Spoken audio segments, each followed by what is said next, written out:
ಗುರುಗಳೇ, ಈಗ ನಾಗಾ ಸಾಧುಗಳು, ಅಘೋರಿಗಳು ಅವರೆಲ್ಲ ಈ ಸ್ನಾನ ಅನ್ನುವಂಥ ಕಾನ್ಸೆಪ್ಟಿಂದ ಸ್ವಲ್ಪ ಅದನ್ನು ಬೇರೆ ರೀತಿಯಾಗಿ ನೋಡ್ತಾರೆ. ಅವರ ಕಾನ್ಸೆಪ್ಟ್ ಏನು ಅಂತಂದರೆ, ತಾವು ಯಾವುದೋ ಒಂದು ಇಂಟರ್ವ್ಯೂನಲ್ಲಿ ನೀವೇ ಸುಮಾರು ಸಲ ನಾನು ನೋಡಿದಾಗ ಹೇಳಿರ್ತೀನಿ, ಈಗ ಬಟ್ಟೆ ಅನ್ನುವಂಥದ್ದು ಲೈಕ್ ಕಾವ್ಯ ಆಗಲಿ ಶ್ವೇತವನ್ನು ನಾವು ಮನಸ್ಸಿಗೆ ಹಾಕಬೇಕು, ದೇಹಕ್ಕಲ್ಲ ಅಂತ. ಅವರು ಕೂಡ ಅಷ್ಟೇ, ದೇಹದ ಸ್ಥಾನದ ಬಗ್ಗೆ ಅವರು ಜಾಸ್ತಿ ತಲೆ ಕೆಡಿಸ್ಕೊಂಡು ಮನಸ್ಸಿನ ಸ್ಥಾನದ ಬಗ್ಗೆ ಯೋಚನೆ ಮಾಡ್ತಾರೆ. ಬಟ್ ಈ ಸಮಯದಲ್ಲಿ ದೇಹದ ಸ್ಥಾನಕ್ಕೆ ಅವರು ಒತ್ತನ್ನು ಕೊಡ್ತಾರಲ್ಲ, ಯಾಕೆ ಅನ್ನುವಂಥದ್ದು? ಏನಂದ್ರೆ ವಿಶೇಷವಾಗಿ ಈ ಮಾಘ ಮಾಸ ಏನಿದೆ ಆಧ್ಯಾತ್ಮಿಕವಾಗಿ ಪ್ರತಿ ತಿಂಗಳು ಒಂದಲ್ಲ ಒಂದು ರೀತಿಯಲ್ಲಿ ವಿಶೇಷವಾದದ್ದೇ. ಅದರಲ್ಲಿ ಈಗ ಮಾಘ ಸಂಕ್ರಾಂತಿಯಿಂದ ಸಂಕ್ರಮಣ ಕಾಲದಿಂದ ಈ ಶಿವರಾತ್ರಿ 48 ದಿನಗಳ, ಒಂದು 45-48 ದಿನಗಳ ಈ ಸಮಯ ಏನಿದೆ, ಒಂದು 6 ವಿಶೇಷವಾದಂಥ ದಿನಗಳು. ಆ ದಿನಗಳಲ್ಲಿ ಆ ಗುಪ್ತಗಾಮಿನಿ ಸರಸ್ವತಿಯು ಅದರ ಪ್ರಭಾವ ಹೆಚ್ಚಿರುತ್ತದೆ. ಮತ್ತು ಅಲ್ಲಿ ಆ ಅಮೃತದ ಆ ಬಿಂದು ಬಿದ್ದಂತಹ ವೈಬ್ರೇಷನ್ ಇದೆ, ಆ ಸಮಯದಲ್ಲಿ ಅದು ವಿಶೇಷವಾದಂಥ ಪರಿಣಾಮವನ್ನ ದೇಹದ ಮೇಲೆ ಮಾತ್ರವೇ ಅಲ್ಲ, ಮನಸ್ಸು ಮೇಲೂ ಬೀರುತ್ತದೆ. ಹಾಗಾಗಿ ದೇಹದ ಸ್ನಾನ ಮಾಡ್ತಾ ಇದ್ರೂ ಕೂಡ ದೇಹ ಶುದ್ಧಿಗಿಂತ ಅಲ್ಲಿ ಆ ಶಾಯಿ ಸ್ನಾನದಲ್ಲಿ, ಆ ಪುಣ್ಯ ಸ್ನಾನದಲ್ಲಿ ಮನಸ್ಸಿನ ಶುದ್ಧಿ ಆಗ್ತದೆ ಅನ್ನುವಂಥದ್ದು ನಂಬಿಕೆ.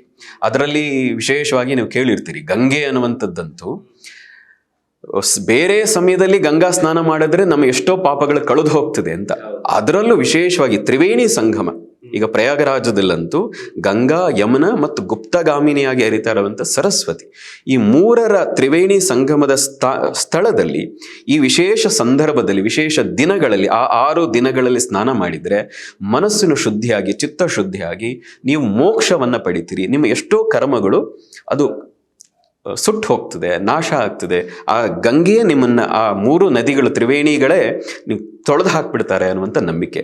ಹಾಗಾಗಿ ಇಡೀ ಪ್ರಪಂಚದಿಂದ ಇರುವಂಥ, ವಿಶೇಷವಾಗಿ ಭಾರತದಲ್ಲಿರುವಂಥ ಎಲ್ಲ ನಾಗ ಸಾಧುಗಳು ವಿಶೇಷವಾಗಿ, ಹಾಗಾಗಿ ಒಂದು ಮಾತಿದೆ ಅದಕ್ಕೆ, ಕುಂಭಮೇಳ ಅನ್ನುವ ಬದಲು ನಾಗಮೇಳ ಅಂತ ಕರೀರಿ ಅಂತ, ನಾಗ ಸಾಧುಗಳ ಮೇಳ ಅಂತ ಕರೀರಿ ಅಂತ. ಯಾಕೆಂದ್ರೆ ಅವರೇ ಲಕ್ಷಾಂತರ ಸಂಖ್ಯೆಯಲ್ಲಿ ಸೇರ್ತಾರೆ.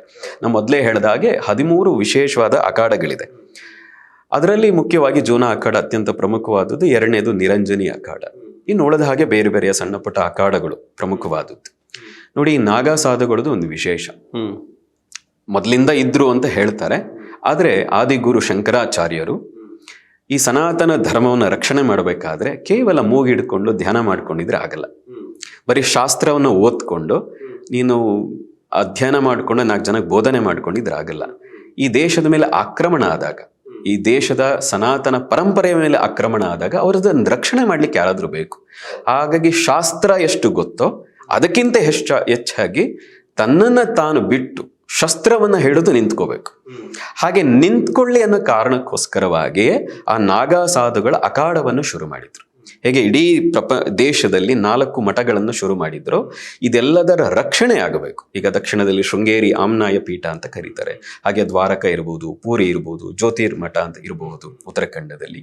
ಈ 4 ದಿಕ್ಕುಗಳಲ್ಲಿ 4 ಮಠಗಳನ್ನು ಶುರು ಮಾಡಿ ಈ ಸನಾತನ ಪರಂಪರೆ ರಕ್ಷಣೆ ಆಗಬೇಕು ಅಂತ, ಈ ಶಾಸ್ತ್ರಗಳ ರಕ್ಷಣೆ ಆಗಬೇಕು. ಇದ್ರ ಮೇಲೆ ಪರಂಪರೆ ಹಲವಾರು ಶತಮಾನಗಳಿಂದ ದಾಳಿ ಆಗ್ತಾ ಇದೆ, ಇದನ್ನ ರಕ್ಷಣೆ ಆಗಬೇಕು.